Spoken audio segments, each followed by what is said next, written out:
right. Thank you for tuning in to another episode of the Big East Blackout. I'm the indelible Dame O. Today, I have a legend from Buffalo, New York. A legend, Mr. Buffalo, year 2000. He goes by different names. Most people know him as DT. I call him a friend. His name is Dwaine Cherry. Thank you for being on Big East Blackout. Hey, thank you for having me. And yes, we are friends. We've been friends. You're one of the first group of friends I got when I first moved back to Buffalo. So right. We've been together since, and I appreciate your guidance. I think as I started out, I was listening to some of your advice about what was going on in Buffalo. You were the first person one of the first few people I went to try to figure out, to get acclimated to what was going on in Buffalo. I'd been gone for 10 years. So coming back, I had to, and having a project that I wanted to launch, I had to figure out what was happening. And you were one of the first people that we reached out to get an idea of what was going on in the towns. Thanks. I appreciate that. And, I met you through our mutual friend, Marlon Moore. Shout out to Marlon. And I like to, before we even get into our interview today, really, I've stated before on Big East Blackout that you're the person who was instrumental in Big East Blackout actually getting started, whether you know it or not. Because working with you on Late Night Noise, which was a legendary show in Buffalo, New York, that we'll talk about. But working with you in that bit of time that I did work there, and you let me come around and be involved and watch how things were going down, it gave me the bug. I had done interviews before. I think my first interview was actually Miss Jones, who ended up being a radio personality herself. I interviewed her twice when she came to Buffalo on promo tours. A lot of people don't know Miss Jones was an artist first before she became a radio personality. Mm-hmm. And I got the opportunity to interview her twice.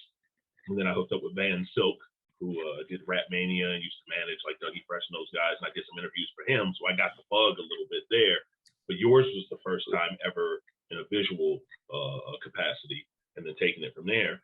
So some of the lessons I learned from you helped me out with Big East Blackout. And I've said that before, that when I was on Rebel Radio 716 and some other different platforms, if it wasn't for DT Dwaine Cherry, I wouldn't, you probably wouldn't know me as the Indelible Dame O doing Big East Blackout. So, which I've been doing now since 2014. So. Oh, really? Wow. Yeah. You've been doing it that long? Yeah, it's just been on different platforms. Unfortunately, we were on Rebel Radio the longest. Unfortunately, the owner of Rebel Radio passed suddenly, unexpectedly. It literally, we got a call and he had passed away. So now I'm on to a couple other platforms, spinwax.com and straightfromtheunderground.net. Shout out to DJ Chris G in Rochester and DJ Deluxe out in the DMV area. They have different platforms, 24-hour radio stations, and it airs on these two stations. So definitely you've been an influence, So let's get right into it here a little bit. I know I talked about Mr. Buffalo 2000, that was a while ago, but when I first came into contact with you, you had come back to Buffalo and you were in the Bay Area, am I correct? Correct. Northern California, Oakland, San Francisco area. Okay. Now, being originally from Buffalo, when did you leave to go to the West Coast? My sophomore year of high school. My mother went on a bowling tournament. She bowled, I forget the name of the team, but she did a lot of bowling tournaments around the country with bowling clubs. Mm-hmm. She went to Alameda, California in a bowling tournament, spent a week out there. After they won the tournament, I guess some friends from the group she was bowling with showed her around.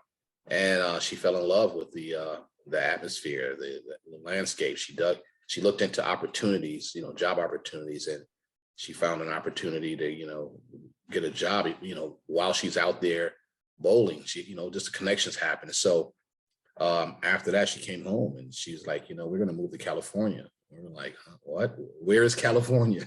Right. Only thing I knew of California, the only image I had in my head at that time when she expressed to us that she was looking to relocate us, the only image in my head of California was just a white lady with long blonde hair riding in a convertible car down the scenic route with the ocean in the background. That's the only thing I knew of California. Was it must have been a commercial I seen, right? And I thought about California before that moment. I never had any interest in California. So the only image that popped in my head was this, this white lady riding down a car in a convertible down the, West Coast with the ocean on the side of her. And that's all I knew. And so, so eventually mom's, she meant it. So she pulled us out of school. I remember I was at Bennett.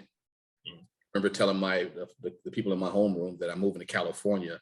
And they were like, what the, you're not, cut it out, whatever. Like, nobody moves to California. Right.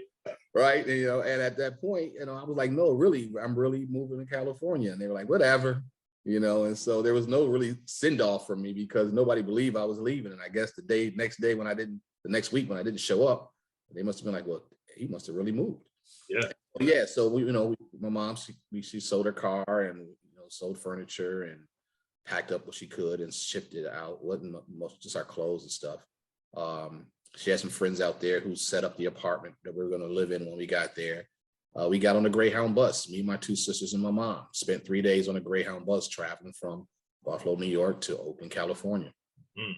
And when we got there, had a couple of days to just relax, and then it was go straight to the nearest high school and enroll back into school before we missed much time. So I got out there and I finished my high school years in Oakland, California. Actually Hayward, but people may know Hayward. So what type of a culture shock? I'm a Bennett high school alum as well. Well, I guess you're not, if you didn't graduate from here, you're not an alum. Well, I guess you kind of are.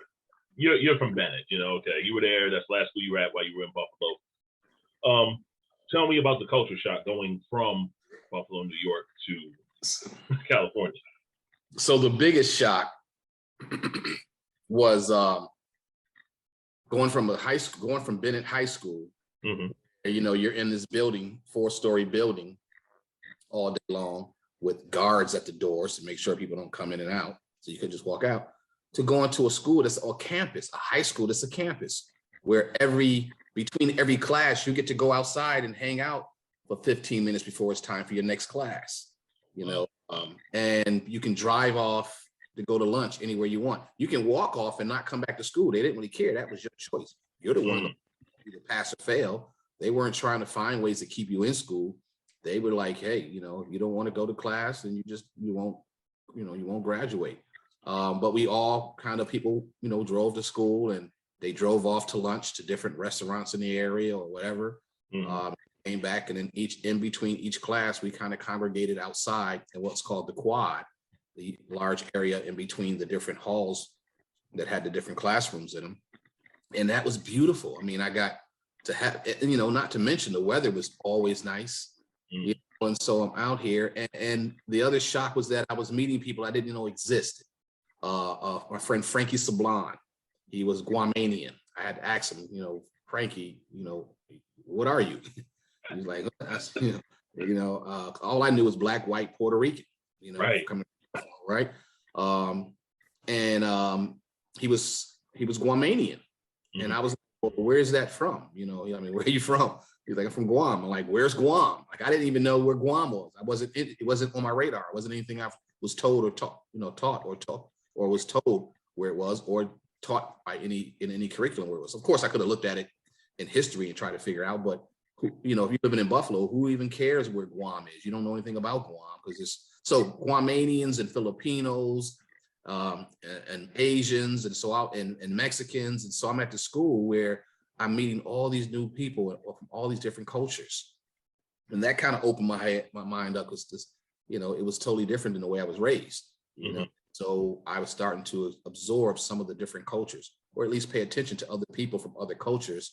And I was asking questions about, how do you do this? How do you do that? What do you do? How do you celebrate this? What's your family like? What do you guys eat? Traditionally, what do you coming from your country? What is the history of your country or your and so it was amazing. I was just in a whole brand new world where school was easy because a lot of the stuff that they were teaching, I'd kind of already learned. and that's because in the state of New York, your final exams are, you remember this, that, there's a booklet you study from. Right. That booklet is of the past year's final exams, but nobody really knows what's on exams until you get the exam. And so you need to know what the state requires you to know in order to pass your exams. The state makes up the exam. Well, in California, the classroom that you're in and the teacher that you have in that classroom, they make up the final exam.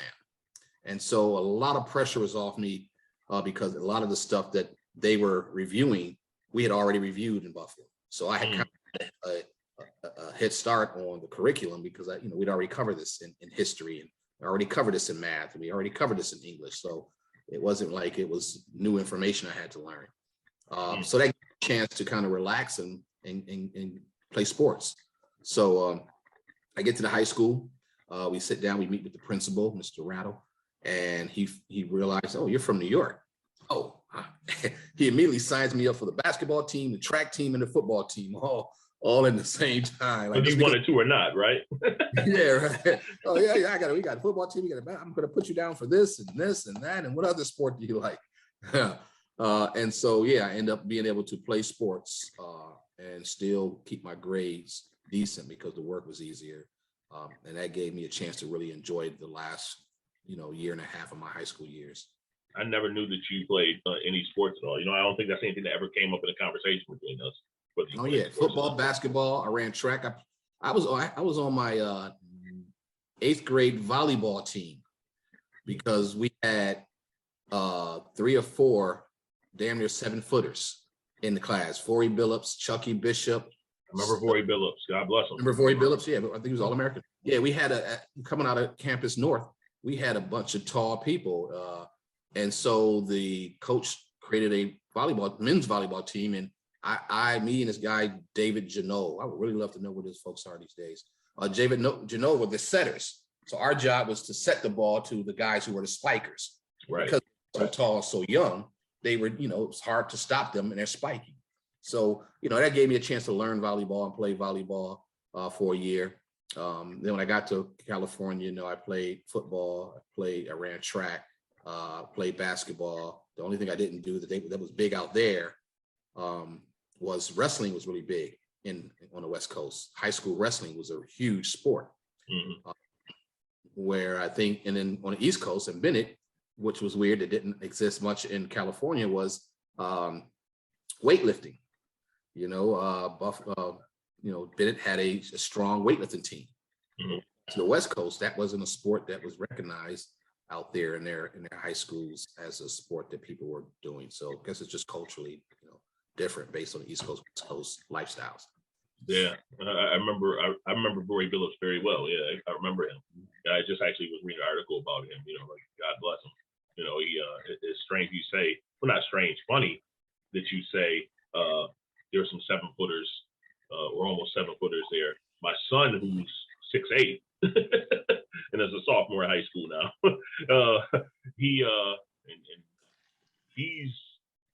he played volleyball freshman year, and he just didn't like it. He started out fencing, so now he does, fencing and basketball. But yeah, you get some tall kids like that. That's the first thing they do. You want to come play on the volleyball team? They try to get him for rowing. They try to get him for volleyball and basketball. Right. He got volleyball one year. He didn't quite do the rowing. He went to basketball, and he does fencing. That's something he has been doing since he was like in the 7th or 6th grade. So he does that separate, and so he does tournaments and all that. So I know what you mean about the volleyball, getting to that, getting introduced to something a little bit different. They always think we want to play football and basketball, but as young men from the inner city. So, and I don't know if we play. I think when we played volleyball, we must have played against most of those suburban schools, because I don't remember playing against any, urban schools. I don't know if any other urban schools had teams, but yeah, we played Sweet Home and people like that. I didn't see the volleyball. I wasn't, when we got to high school, there was no men's volleyball team that I was aware of. Right. But for that last year of junior high, that was one of the sports that I took up, learned, and became good. Every school doesn't have them, We just had a team that they played against. It was like, oh, they don't have a JV basketball team. I'm like, really? And there's a private school. They only had a varsity. They had no JV team. I'm like, okay. So things have changed a little bit. You know, True. now, you know where I'm going with this here. You're in California. Culture shock of I guess it's a culture shock, but it's also a good thing because it expanded your horizons. But let's talk about the shock of the music scene. Now, I listened to Too Short recently. I love his show called Stop Rapping. And he said that, and it sounded like he was talking about Buffalo, New York. He said, Oakland, we listened to anybody that came out from anywhere. And we would listen to them. He said, then we start getting our own thing going, but we showed love to anybody, no matter where they were from. And I was like, wow, that was really like how Buffalo was. You know, Buffalo, I would always say, was a video town. If it was popular, or they saw the video for it, they'd listen to it. You know what I'm saying? It didn't have to be on the radio, but I mean, they would go from Master P to Too Short to Run DMC to whatever, you know? It didn't matter. So how was it for you as far as the music goes? I mean, when you got there, were they just starting to do their music scene there in that area, or? You know, when I got there, New York City was big on breakdancing, and everybody in school who realized I was from New York, the first question they would ask me is, can you break? Like, dancing was huge, and people were just now picking up on it. And I was like, well, I'm from Buffalo, New York, but they didn't care. All they knew is New York. Like Buffalo, New York, all they hear is New York. And so I knew how to break dance. And so there was a lot of people break dancing in school, out in the quads, at parties. That was the biggest thing. Music-wise, I remember, and it's funny, we're having this conversation. I'm about to bring his name up again because he's a great friend of mine, one of my first good friends when I got to California. We just reconnected about 3 weeks ago on an app called Marco Polo, right? I happened on Marco Polo and realized that my friend Eric Green had sent me a Marco Polo like 4 years ago, and I never seen it. But all of a sudden, I'm on here and the app is active again, and I look at it and I see this, this video from Eric, and now we're communicating again. But it was Eric Green who, when I got to California, and Eric Green was from Yonkers, New York, so we kind of clicked, and he was the superstar basketball player at that time, all South County. But because we were from New York, we kind of had a quick bond, a quick click, and he had a paper route. And he like, yeah, you want to come on my paper route with me? I got a 10 speed. He does his 10 speed, and I would ride with him on his paper route. And Eric was so gifted. Like, he literally, from his 10 speed, he could take a paper and with the most amazing accuracy in the air, he'll call it out where it's going to land. While we riding, you don't stop. He rides, he watched this right there, right above the railing on the right side. Boom, throw that joint up in the air, it goes up in the air, it actually curves down, it comes down right where he said it was going to land.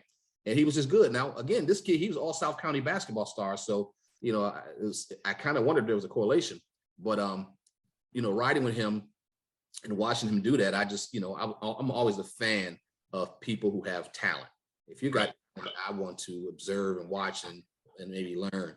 And so Eric had that kind of talent and gifted with that. So we hung out some more, and Eric said, hey, what kind of music do you listen to? At the time, all I had was a cassette that had a lot of New York music, some mixed stuff, some mixtape stuff from New York City.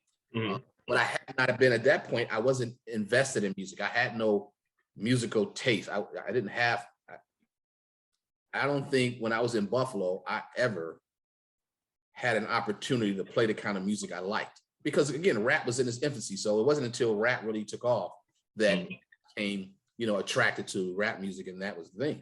But when I got to Oakland, we out one day, me and Eric ride. He said, you ever heard of this guy named Too Short? So yeah, it's this guy, he rides up and down the bus on the bus line, and he sits at the back and he makes raps for people. And people would pay, $15-20 to have their name put into a rap song. And he makes these real dirty raps. Like, he'd be saying stuff like, and he kind of quoted what they be saying. And he said, and he'll throw your name in it, and it'll make you seem like, and when he sell these tapes, everybody got their tape, they hear your name in it, now you're kind of famous. And so this is what he said Too Short was doing. He was up and down the bus line doing his rap. And then he got the deal with 75 Girls, Dean Hodges and them, and with Freaky Tales and all these other dirty songs. So that was my first introduction, was that Eric told me about a guy from Oakland who was riding up and down on the bus, selling tapes on the bus, and he'll put your name in it and then come back the next day and give you a copy and sell it to other people, blah, blah, blah.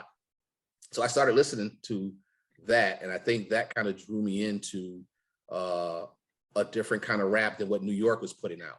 You know, it was more, you know, Too Short was about the streets. And at that time, there was a lot going on. Crack had kind of landed in the communities, and people, you know, well, it wasn't really crack, well, it was, but I think when I first heard about it, people were just taking it and lacing it in their weed and their cigarettes. They weren't really pipes. That came maybe a year later when people kind of just got hooked. And then at the time, you know, Too Short was known to be hooked on that stuff and actually have some songs where he rapped about it, you know? And so that was my introduction into music. And it took about 2 or 3 years before I was able to sit down and like watch the local TV channels to see other local artists.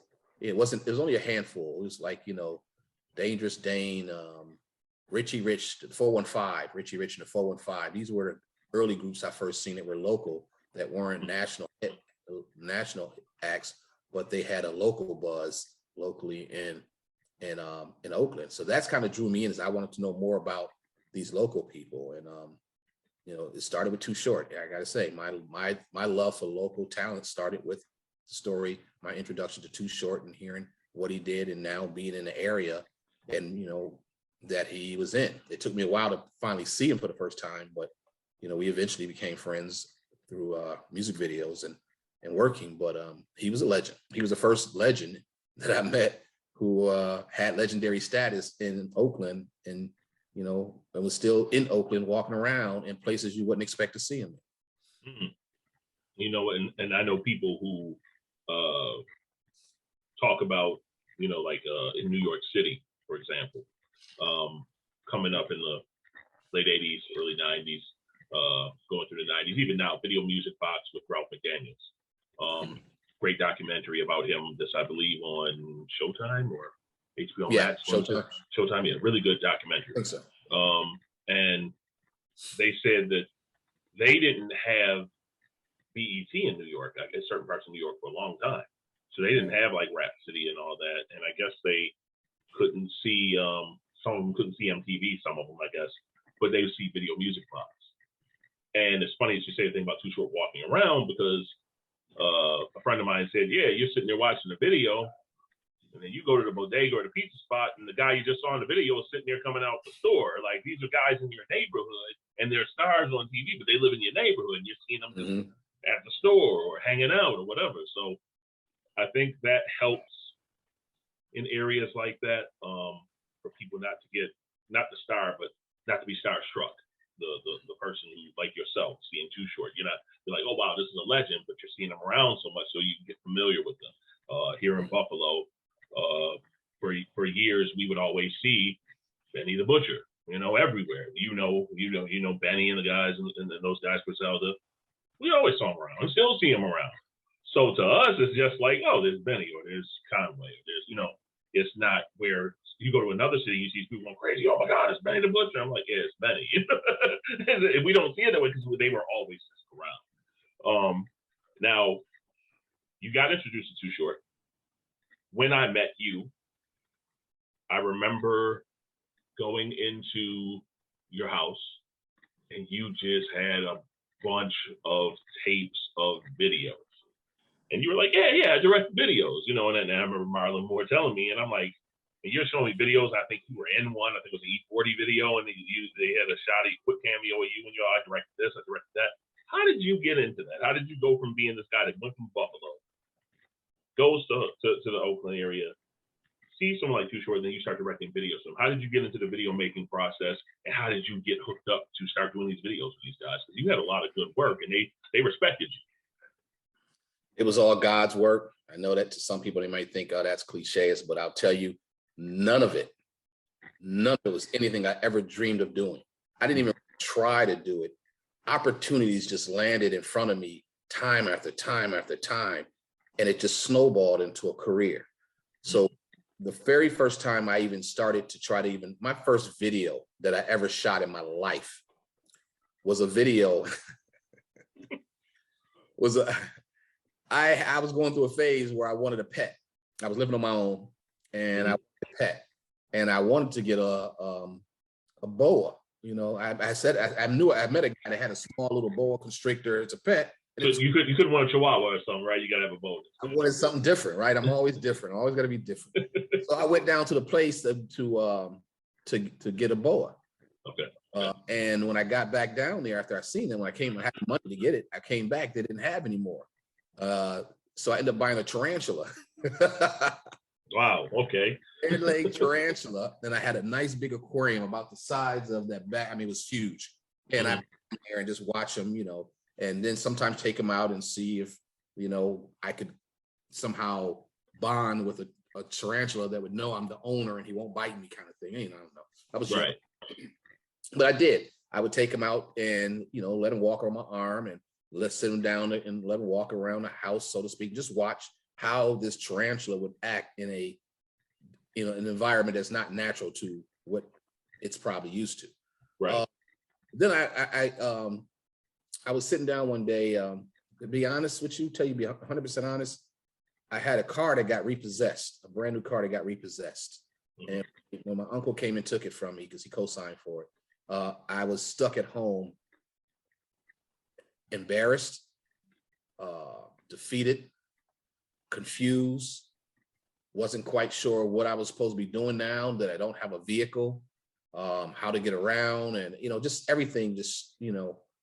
And I remember sitting at home watching TV because I had nothing else to do.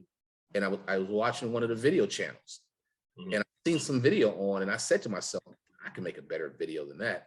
You know, because what happens is when you see videos, some videos have storylines, some videos are just performance videos. But I didn't know the difference at the time. I just knew that that video didn't match that song. And I said to myself, I can make a better video than that. And I think that's when that light bulb went off. And I thought, let me go get me a camera and try to make a video, not a music video, but just first let me get a camera. And so I went back to in the paper, looking at the classified ads, seeing someone who was selling a video camera, went and purchased a camera, came back home, start playing around with videotaping things in the house, just trying to learn how to use a video camera and then watch it and get back on TV. And so I took my spider out, and I would like put them, you know, on the floor in the living room, and then put the camera on the ground and see if I can get the spider to walk towards the camera, right? And you know, some filmmaking stuff I didn't know at the time, but you know, this is my first adventure on filmmaking. Or I would take them in the kitchen and put them on the table. I would put them in different places around the house, and then I wanted to kind of cut it into some kind of, you know, sequence, but I didn't know how to edit. So once I had the camera, I shot all these shots. Now I had to figure out, how do I make this a sequential, you know, scene? And so I went back to the classified ads, went back looking through it. I seen a place that said, turn your home videos into movies. Then called that place up, went down there to try to figure out, how do I learn how to edit? And, you know, that's a whole nother story. That's kind of where it really took off.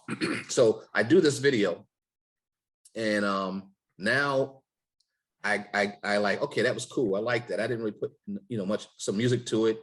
Just to, you know, it didn't make sense. It's just a guy who shot a bunch of scenes of his spider in the house and then put some music to him. And it's just like, okay, what, why? So well, let me go try and do a music, you know, let me try and see if I can do a music video. So I took that same camera. I went out, and my friend, my high school friend, Joe Alvarez, we went out, and I said, Joe, just walk around. We went down to Jack London Square. And I said, just walk around places and talk to people. I'm just going to get a bunch of scenes of a human now, you know, same thing, you know, walk through here, walk towards the camera, walk away from the camera, talk to people when they walk by. You know, we're down at Jack London Square, which would be the equivalent in Buffalo of being downtown Channelside or something, whatever you call it down here. Oh, just outside, yes. Right, a place where people are moving around. So I went down to the camera and just shot Joe doing things. And then I went back and I edited the song Keep On Moving. Soul to Soul.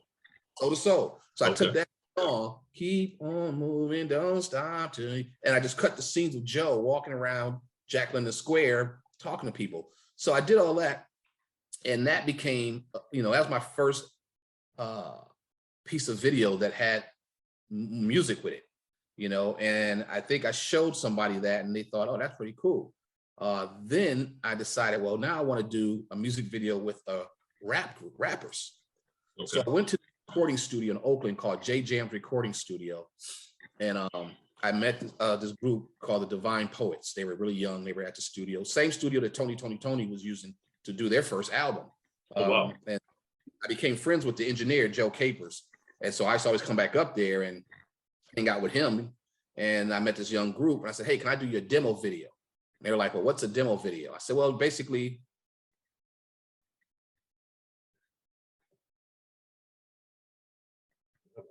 all right.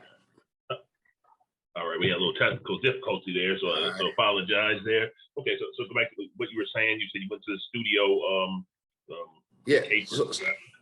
So Joe Capers. So I met this group called the Dwaine Poets, 3 rappers, and asked them, can I do your demo video? And they were like, well, what's a demo video? I said, well, you know, it's a video you can use to chop with your demo tape to a label so they can see you as opposed to just hearing you. Because at the time, people were just kind of doing demo tapes and submitting it into labels to see if they can get a deal. But, you know, video is still new. And for unsigned artists, you know, they weren't thinking about this. So I was kind of the first one to say, hey, I'll shoot a video. You could have your own video. And when you submit your song to a possible label, you can also give them the video. They can see what you look like. And maybe from a marketing standpoint, it may help you get a deal. Like, okay, well, you know, I said, listen, I'll take care of all the costs. Don't worry about it. You know, you guys just show up, be ready. So they said, okay, great. So my concept was to get them out in 3 or 4 different locations to perform their song. And each time they performed it, I would change the angle in which I was filming from. So one, I would shoot straight on, second time I shoot from the side, another side where I'm moving the camera around during the whole take of the song. Another one, I might be just zooming in and out and, you know, and doing things on the camera so I can edit all these together.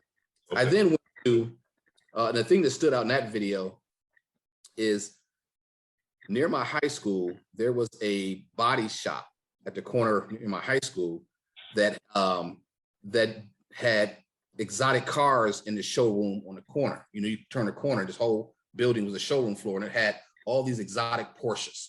So I went into the guy and asked the guy, hey, listen, I'm doing a music video. I wonder if I can put your cars in my music video. I don't know, you know, what he was going to say, but he was like, yeah. He said, so I said, okay. He says, well, what you want to do? I said, well, I'm going to be shooting this over at this certain location. Okay, I'll bring them. How many do you want me to bring? I said, I'll bring 3. He said, choose the ones you want. Now, these Porsches were Koenig Porsches, right? And what he does is he take a Porsche when he get it and he strips it down to damn near bare metal and he customized everything. I mean, the trunk, under the engine, the interior, the wheels, the paint, everything is customized from beginning from every piece of it is customized. The reason he was so, you know, open to me putting him in the video is because he said 90% of his business, his cars are shipped out of the country. People don't even get to see what he does. So he wanted the exposure. And so he had these Koenig Porsches put on a flatbed truck and pulled up to the scene where we were shooting a video. Lo and behold, I didn't know that the dudes who I was shooting a video with, they weren't even old enough to drive. They, you know, so we had these 3 Porsches sitting around and they had to stand around because none of them had a license and could drive the cars. So we just kind of sat them in the background and let them stand around and wrap around it. I was the only one that can drive one. And so I got in one and drove. And this is where the cameo started for me because I had to, you know, and so that was the first time I put myself in the video driving one of the cars. And so that was my first video. So when that video was done and edited, I was, somebody told me, hey, you should go talk to this lady in San Francisco, Madeline Vella. She's a video producer. She's producing the video for Paris.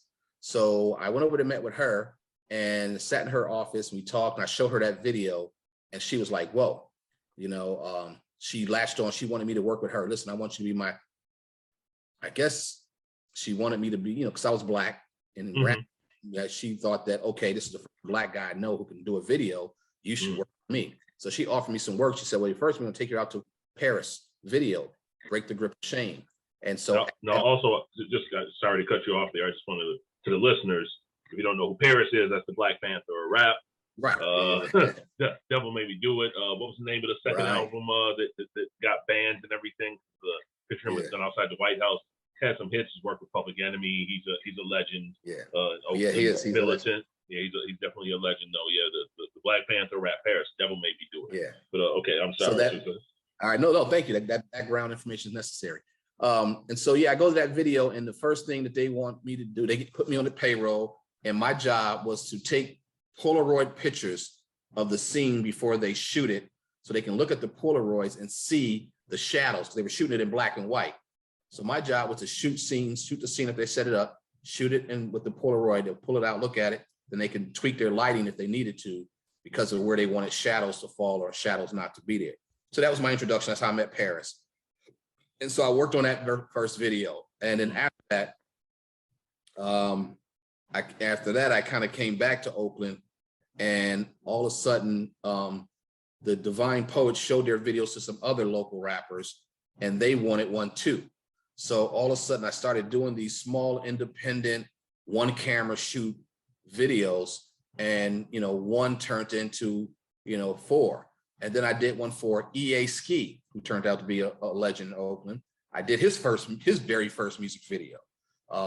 And so things started snowballing. And then, I think from there, I started working with artists who had a little bit more money because they had the D-boys behind them. So the D would, put the money up for the video. And I started doing some other videos for a bunch of mid-level local rappers who had money. But still, the whole premise was to get your video on the local channel so that people knew that you existed locally. They weren't really looking at MTV and BT at the time. They just knew that if your video is playing locally, you can get enough buzz to really push your career forward. Same thing with unsigned hype, right? People were making songs just to get on WBOK, and once they got their song played on WBOK, their profile had been raised locally. They were able to feel good about it because they were getting feedback when people was hearing their song. So same kind of concept. You can do something locally, and if you get local love, it will fuel your fire. Right. And maybe push you to go more. And so that was happening back then with the videos.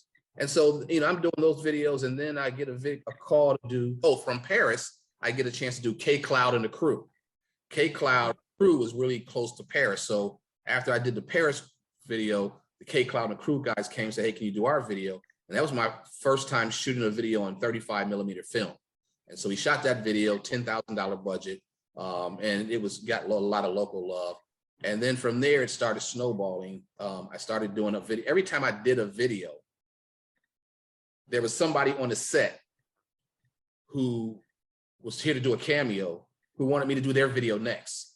And so I found myself doing one video after another, so many that I remember this guy came back from UCLA Film School, came out to East Palo Alto. I was doing a video for Sean T, who's now a big name producer, and called Get Gone. I think that's actually on YouTube somewhere. And I remember the guy coming up to me to introduce himself. He says, hey, I got to ask you a question, man. I don't mean no offense. I'm like, what's up? He says, I went to college for film. I got a degree in film, and I can't get not one job. And here you are with no degree, as I hear, and you got all the work. And I didn't know how to respond. I'm like, hey, because that's when I realized it's not what you know, it's who you know, right? It really is. I didn't go to school for this, but because I knew all the people and they knew me, I was getting all this business, and they wanted me because they knew that I did the last person's video, then I want him. And I was the only young black guy, who had the ability to not only understand the music, but I can put together a real film crew. I can bring in trucks and grips and generators and lights and cranes and dollies and steady cams. I had access to all that stuff because I knew where to find it. I knew where to go to rent the stuff. I knew to go get insurance. I knew how to prepare for a real video shoot. I knew how to get permits. I was just this young black guy who knew a lot because it fell in my lap, and I learned. Anytime an opportunity falls in my lap, I tell you, I take it seriously. I thank God that he gives me another opportunity to do something nice, creative, and I take it serious, and I apply myself, and every project I've ever done in my life, it starts that way. A door opens, I step through it, I take a look around, shut up, and I learn, and I look around and see who's here, who's doing what, who should I speak to. I was quiet when I first get in, And then once I feel comfortable, then I take my step forward and say, hey, my turn, right? Can I do it next? Or I'll ask, how does this work? How does that work? What does this mean? What does that mean? Yep. Well, people will love to teach you this stuff. At first you're scared, you think that by asking this question, they're going to think you don't know what you're doing. But I found just the opposite. When I ask somebody a question, a white guy who's been doing this for 30 years about a piece of equipment or technology or a term he used, they almost light up wanting to tell me what they know. So I was learning from the people I was around me. I was learning from the people I was hiring, and it kept propelling my career forward. So then so now I'm at this local name of the guy doing all the videos. I get a knock at the door one day in the studio, and it's E40. Oh, wow. My name E40. I heard you doing all the videos. I want you to do my video. I'm like, all right, cool, but I'm really busy right now. So, he said, no problem. I'm gonna be back. I'm not finished. My stuff's not finished yet. When I come back, I want you to do my video. I'm like, all right, cool. So he hadn't come out yet he wasn't E40 yet. He wasn't E40. Okay. Yeah. And so he came back almost a year to the date that I met him and said, hey, I'm ready now. Like literally that same week, a year after we met, he came back and he said, remember me? I was here last July. I came to your studios. I told you, I remember. He said, I'm ready now. And that was the Tired of Being Stepped On video we shot. Their first big hit, Tired of Being Stepped On with the click. I remember that. So we shot that. And the click. Yeah. Yeah. So we shot that video. And there's a lot of drama in that video. There was a shootout on the set of the video because he had funk with people in Vallejo. Vallejo had two different big crews, E40 and their crew, and there was this other crew. And so there was this beef that happened before the video shoot. So when we were planning the video shoot, we had to be very careful of where we shot because he knew he had ops out there looking to disrupt what he was trying to do. And so during one of the shoots, they actually came up the street. We were out there filming, and they came down the street in a van, and they just started letting off. Everybody scattered. I think E40 was stepped back and slipped over a bottle and fell and broke his wrist, I think, at the time. D-Shot jumped in his car and chased the dudes, and they hit a corner, and also we just hear a big shootout. So while all that's happening, all I'm trying to do is get my crew together because I'm responsible for these folks to make sure they're out of harm's way. Right. That started it. So the video, we finished it. And then after that, 40 came back and said, after we finished it, hey, I want to ask you a favor. He said, I want you to only do my videos. Don't do anybody else's videos in Vallejo. And I said, well, no, he said, just do my videos exclusively. I said, well, I can't really promise you I can do that because this is how I eat. I can't turn down work, that's paying bills. And he said, well, just in Vallejo. I said, well, why? He says, because everybody that I go to, whether it's for my graphics or, T-shirts or this, everybody goes to my plugs. If I go here to get my graphics done, then everybody's going to follow me. And he got tired of people and we just had a conversation about this about 2 months ago. And he said that's still the case. Everybody still wants his plugs. He got people who want to go to the same liquor distributors that he have. So we laughed about that. He said, yeah, that's still the case for him. But I said, hey, I can promise you I can for that for Vallejo. So I mean, I couldn't do any Mac Dre videos. Okay. Really, because I promised, he said, if you just do my videos, you can have all my video work. And so that's kind of how that happened. So I did E40 and the Click. I did Sugar T. I did 4 or 5 videos from people on his label. Then I came back, we did One Love, and then we did Sprinkle Me. And so it just kind of grew that way. And then from there, I got an agent, a guy who's seen my body of work and was like, hey, if you want to continue doing videos on a higher level, you need to have someone who can represent you in front of all the labels. And that's what he was, John Randolph. So what John would do is that a label choose to do a video for an artist, they would give John the single that they want to shoot it for. John would give this cassette to all his directors that he represented. We would all write treatments on how we would treat this video. And then he would submit them back to the label, and the label would choose one, and you get the gig. And so that's happening. And so at that point, we started traveling. John started getting us videos in other cities and other states. We would go shoot the videos there, come back, and do that. But the whole time I'm still doing videos, me and E40 stayed really close. Me and his whole family, actually. His mom, Shirley, and Sugar T, and Danelle, D-Shot. I know the family personally. Matter of fact, one video we shot, Practice Looking Hard, spent the day with Tupac. He was in that video. And I remember that. Yeah, we were all really close that day, hanging out. And it was just a wonderful time to be alive for me, because I had no idea I was going to be doing these kind of things. And I happened to be alive at a time where the Bay Area was on fire. When they found out that E40 could sell 250,000 units by itself, all of a sudden, every label in the country started calling him because they realized if you can almost go gold by yourself, we know what you can do with our help.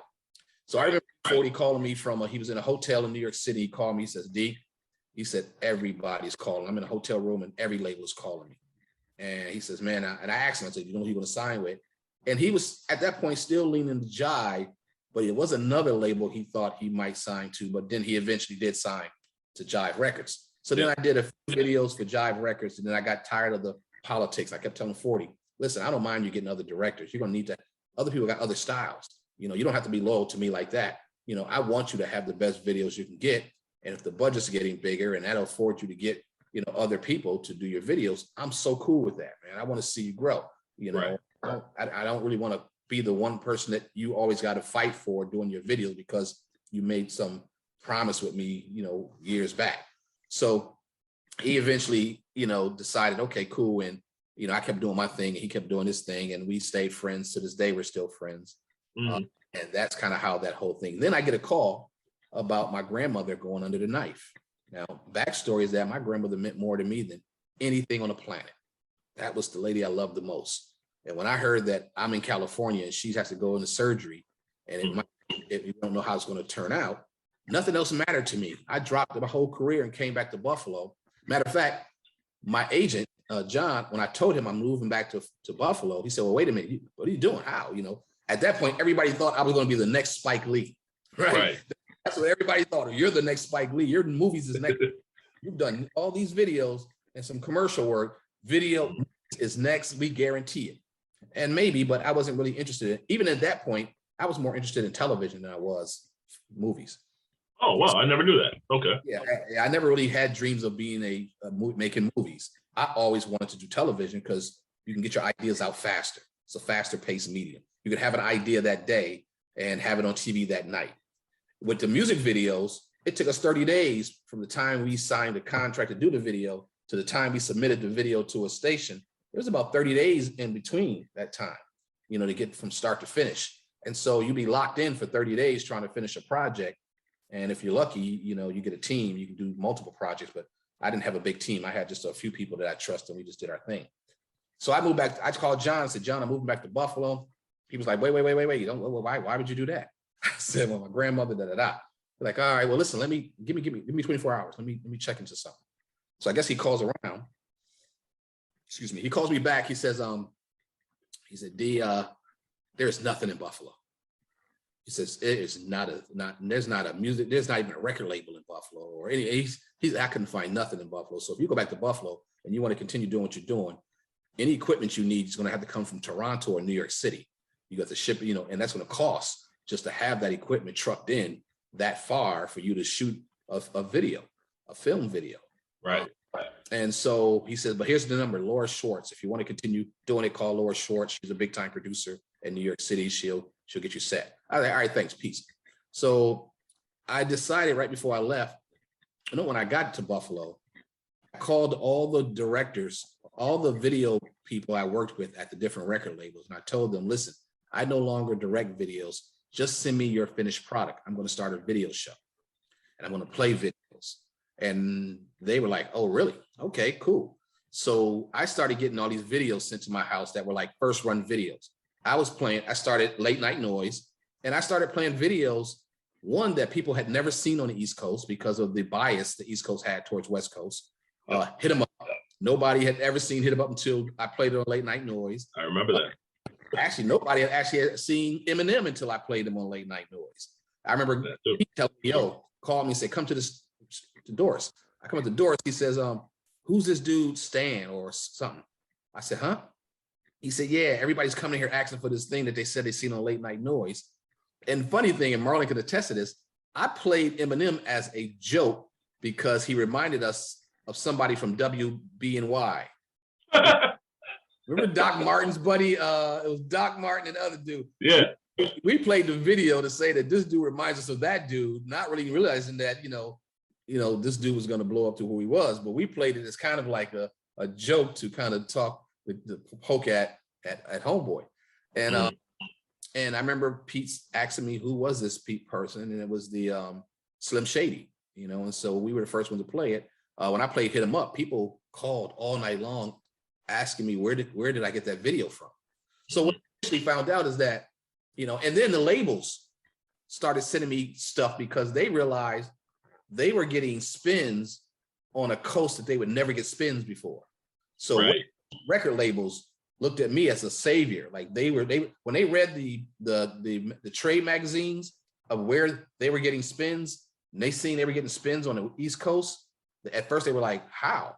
Nobody plays our stuff on the East Coast. Then they realized it was me playing it, and they started sending me packages of CDs and hats and all kind of stuff, paraphernalia. My basement got full so fast with stuff that I was getting in the mail every day. So much so that me and the UPS delivery guy became friends because he came to my house so often that him and my grandmother would talk and you know, laugh. And Sally, I don't know if you know Sally. Sally is a girl in Buffalo. Sally, what's Sally's last name? Sally and Jamil, they're on social media a lot. Cruz. Sally, yeah. Sally. Cruz. Sally's dad was a UPS delivery guy who used to come to my house and deliver so many videos that I shot him out one day on radio, and he said on a TV about that, and he said it got back to him so quickly that his name was, I was like, yo, the UPS man. And so we became cool. And another white guy who was UPS delivery became real cool because they would come into my house every day delivering these music videos that was coming in by the boatloads from different record companies around the country. And so my videos, I was getting them on the air before MTV and BET was. So there was a lot of people looking at my show, like looking at Late Night Noise, like, wow. And the clarity. When I started doing my show on public access was not known for quality, you know, HD quality type stuff, you know. Man. It was mostly You're not churches. lying. You're not lying. No disrespect, but public access was looking really. It was really bad. It was. Bad, No one there. Yeah, no one there understood quality. They were just happy to, I guess, have it. And I remember someone saying, why your show looks so clear on public access? Right? I know the answer to that. I'm like, well, I understand quality in first run videos. Maybe that's it. And then someone said, your show, Late Night Noise, shouldn't be on public access. That's the religious channel. And like, no, it's not. It's actually a public access channel, but the churches have had the opportunity to, you know, use it the most because they, you know, they were able to buy the equipment and, you know, and tape their church services and put it on TV. So when I came in, it was the first time they had any real, I think there was a show early that was pretty popular somewhat, but what I did on Late Night Noise had never been done before in Buffalo. And it was because everybody and their mamas was watching. I was getting calls from preachers, teachers, politicians, cops, robbers, shooters. I mean, everybody was watching the show because it was the first time they've seen themselves on TV in a positive light. Before Late Night Noise, the only time you would see young Black people on TV was on their way to jail, you know, the perp walk. You was not seeing them having fun, going to clubs, hanging out, you know, buying a drink. You wasn't seeing any of that on TV until we did Late Night Noise. So maybe I jumped up too far ahead, but that's kind of no. Actually, because we were going to go into Late Night Noise, which is kind of like the whole thing there. Now, I guess the question I would have for you is: you're in Oakland, you're doing videos, you work with EA-Ski. What was the MT you worked? Was it CMT, EA-Ski, and it was EA-Ski and CMT. CMT. Okay, yeah, I remember that. Okay, so when you say I like them, I used to like them. You have E40. You got all these other E40, Too Short, Tony, Drew Down, the Loonies, Black Dynasty, Sean T, The Roots. I mean, I'm just going down the list. You did some with The Roots for? They had a East Palo Alto group called The Roots. Okay. Did you also work with the Coop too? The Coop? The Coop, yeah. Oh, yeah. You did work with them, okay. Was it Taking These? Taking These. Taking These, if you please. Yeah, that was much. I liked them. I was a big fan. And a lot of times, because at the time I was doing videos, in BET, MTV, they wasn't putting the directors' names and credits, you know, on a thing. So my way of letting people know that this is my video is just a cameo shot of me. I would not be in anybody else's video other than ones that I shot. So I'm not going to go to somebody else's video and get a cameo. My thing, if you see my face in a cameo shot, that means I produced and or directed that video. And that was my way of saying this is my work. And if you want me to do your next video, you know, find me. I like that. And you know, you work with all these people. Did you work with Ant Banks too? No, not directly. Okay. I mean, he was doing a lot of production for Too Short, but we never. Yeah. Wow, you know, and we hung out at a pool at a party, but we never did any work. Matter of fact, I don't think I've done any videos that he was even involved in. We did the Short But Funky video, but he wasn't there. Yeah, you did that video. Yeah, Short But Funky. Yeah, and it's funny. Yeah. You're saying these videos, Dwaine, okay? And I've known you for a long time, and I remember you telling me at the time, and I'm sitting here, and I remember saying to you in the basement, you're playing some of these videos. I'm like, you did that video? You did that video? Because those particular videos, if you were to see them, you might see him on Video Music Box, even though he was more East Coast with the stuff, but you would see him probably Rap City because MTV wasn't playing a lot of the West Coast stuff unless it was like NWA, Ice Cube or something. They weren't playing the deep stuff. So you were coming with stuff where I'm like, I know this song, or I know that video. You did that one? You did that one? I got that album. You had, you know, so that was really kind of crazy. I remember when we first met, and I'm like, and you're just sitting there like, yeah, you know, just matter of fact, you didn't do Gangsta's Holiday, did you? Was that song? Was that the song with okay, you didn't do that one. Okay. I couldn't remember that was with what's the guy's name? Never talked. I may rest in peace. I did the video Never Talk Down to a Player. We had Max Julian in that, you know, who played super. You know, we did that video with Too Short and Rapping Forte. Never Talk Down to a Player. That was probably almost one of the last few videos I did. Wow. I think when I got to Buffalo, I had a few people fly me back to California to do some videos and some commercial work. Oh yeah, I did one. JT the Bigger, not JT. What's his name? He was under JT's label. He was on JT's A Bigger Figure label. I remember him. JT the Bigger Figure. I remember him. Yeah, he's actually on now on social media going on. I see it at WAC 10. WAC 100. Yeah. You know what? A lot of people don't realize. I remember when Game first came out, JT the Bigger Figure put these albums out like, yo, these are the first joints. I'm the one who did his first demos and everything. He never paid me, so I'm putting the stuff out, you know, and I'm like, wow. So yeah, he's been around for a while. Him and what was the other kid's name I used to like? The Mac Mall? Mac Mall, that's what the video. Yes, I did a video for Mac Mall, yeah. Oh, was him, right? Okay, Mac Mall. That was the one we had at the pool table and driving across the bridge, and we shot a video for him over in the Fillmore district. Yeah, I think it was Mac Mall. Yeah, it was That's Mac. Wow. So you're doing these videos. You come back to Buffalo. You're not going to be able to really make the money you were making, but yet you say, you know what, guys, send me your videos. I'm going to play your videos. Now, public access, as we know, they say, oh, well, you can't advertise. I mean, how do you supplement, or how do you go from making the money you were making, as you said, because this is what was feeding you? How do you go from that to then just saying, okay, I'm showing love now, and I'm going to do this show called Late Night Noise? Now, for the listeners, Late Night Noise ended up becoming a phenomenon. He is not lying to you. It became a phenomenon. It became DT. Like, they went somewhere, they would go, whether it was the Pleasure Dome in Niagara Falls, if they showed up wherever they were at, everybody's like, there's DT. This guy was a celebrity. He was a celebrity. It was crazy.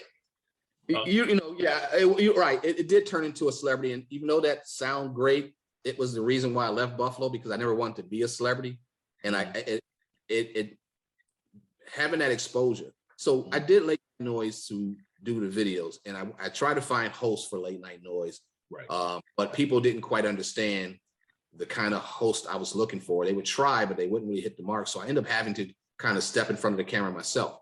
And that is, again, God brought Marlon into my life. Marlon was the person who would allow me to step in front of the camera, which people wanted, because I was neutral. When I came back to Buffalo, it was shortly after, I guess, all the drug wars had kind of ended, and a lot of the D-boys had kind of went to jail or were dead. And so things were kind of mellowed out. So I don't remember a lot of, drama, some, but, I remember the big names I heard about, but it wasn't just all out war at the time. So I show up and I'm on TV, and to the majority of people watching the show, they never seen me before.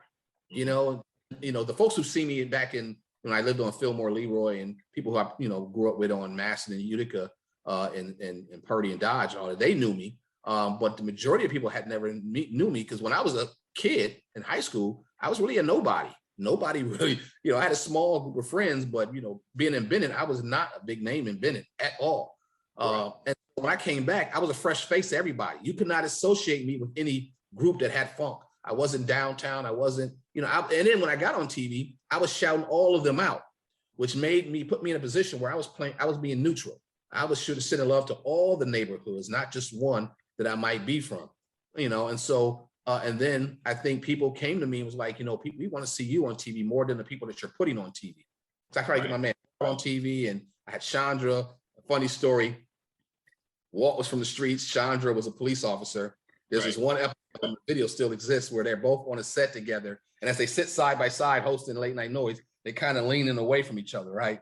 And about a week later, Chandra comes to me. She said, "Hey, DT, I love what you're doing. I thank you so much for doing this. But I'm getting a lot of people questioning me on how I'm on TV sitting next to somebody who's known to be in the streets." Right. And it almost like 30 minutes later, I get a call from Walt like, "Yo, man, people ask me what I'm doing sitting on TV with the police." You know? And shout out to Walt Griggs. That's my man. We reconnected a few years back on Facebook and stuff, and talk and everything else. Good dude. I graduated from high school with Walt. Yeah. Still to this day, me and Walt talk every week. You know, sometimes 2-3 times a week. Yeah. Shout out to Walt, man. That's my man right there. Known him since I was about 17 years old, man. Yeah. Good. Oh man, good dude down here and doing his thing in Atlanta. So you know, the thing that really blew the top off it was that it was a live. When Late Night Noise went live, and you can actually call into the show and see me answer the phone and be talking to you live on TV. Mm-hmm. That was the first inside of Buffalo ever happened. The people being able to watch a live TV show and call in and be put on air live TV. And the Black community they had never had that. So when we created that, everybody paid attention. And I remember going to church at the time with my girlfriend Mona at the time, and I was like, you know, Mona, if this guy says something, you know, smart, you know, I'm just gonna get up and walk out, right? Because I knew who I was, and I was waiting for him to say something like, you know, because I was expecting the preachers to come at me like, well, you're just, you know, glorifying, promoting, you know, these negative images, blah, blah, blah. But the guy actually said, he says, we have an interesting guest here today. And I bit my tongue like, oh shit, here we go. You know, I told you I didn't want to come to church, right? And he asked me to, you know, he identified me and he asked me to stand up and I wouldn't stand up, and she kept nudging me like, stand up. I'm like, no. And so finally I stood up and like, just hello. He says, brother, I want to tell you, what you're doing is amazing. Our young people are so locked into what you're doing. You have their attention. And we really appreciate that, you know, you are showing them something positive. And I thank you for that. And that kind of just changed my objectives, because now the one group of people I thought would be my ops actually became my friends. And again, I was the first rap show to ever shout out a church like week after week. I was shouting out True Bethel Baptist Church. I remember we started out calling it started out as a joke where I said on TV one day, and I think it was Pridgeon, the guy over at Elam, and 3 different preachers. I said, hey, late nighters, if those 3 preachers was rappers, which rappers would they be? People started calling in, and so-and-so would be Master P, so-and-so would be Puffy. And so after that, we started calling True Bethel. We used to say, shout out to True Bethel, about it, no doubt about it, Baptist Church, because they thought that Pridgeon would be more like Master P. And so we would always do the doubt about it. So I was True Bethel, about it, no doubt about it, Baptist Church. And people, that was the first time you would find somebody from hip hop shouting out someone from the religious community like that. True. And then so one day, probably 2-3 months later, I decided to go to True Bethel just to see. And I get there, and I see all these people there who knew me from the show. And so Pridgeon had knew me because he would come over to the TV station to drop off his show. So we kind of formed a quick friendship. And as I kept visiting his church, I would notice more and more young people were going to his church. And he would tell me, and he would identify me. If I'm sitting in the church and he's preaching his sermon, he would always find a way to put my name in his sermon.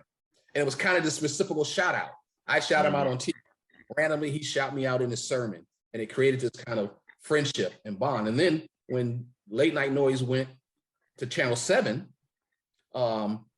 Pridgeon was the first one to put up money to sponsor the show, which was weird. Here's a church sponsoring rap show.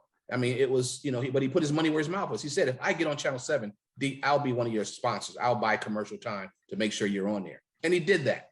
He was the first one to do it. So we enjoy. He told me one time, he says, I watch your show so I can learn the lingo.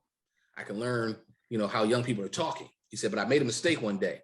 He says, one day, me and my daughter was going somewhere, and I told her, come on. I said, come on, get your chicken headed self in the car. And he said, by the time she got in the right, he said he gets in the car, he looks in the mirror, he sees his daughter looking like she's about to cry. He turns around and like, baby, what's wrong?